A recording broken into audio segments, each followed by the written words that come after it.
Kalaboso ang isang Malaysian national sa NAIA Terminal 1 nang madiskubreng may ipinuslit siyang illegal na droga sa kanyang maleta. At live mula sa Mandaluyong may Express Report, si Mon Gualvez. Mon, gaano karami ba yaang illegal na droga na nasa maleta at paano yan nadiskubre? Yes, Ruth, aabot sa 16 na kilong pinaniniwalaang shabu ang naharanga sa NAIA Terminal 1. Yan ay kahit itinago ang mga ito sa loob ng mga kahon ng alak na sama-samang inilagay sa mga maleta.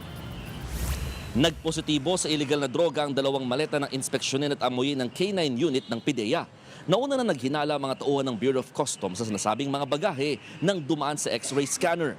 At nang buksan, dito na tumambad ang samot-saring plastic o pakete ng shabu na isinilid sa loob ng wine boxes.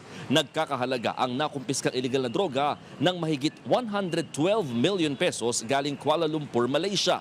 Bitbit ito ng isang 23 anyos na Malaysian national.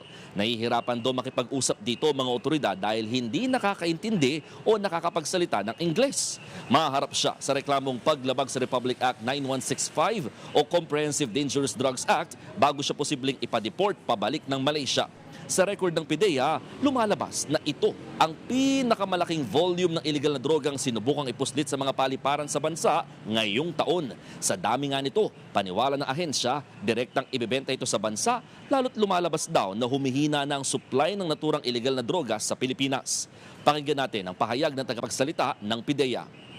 Yung iba, binabalot po nila ng carbon paper dahil akala po nila yung carbon would deflect yung X-ray laser. Dami na akong nasasabat ng Bureau of Customs and PIDEA sa mga pantalan, sa mga paliparan.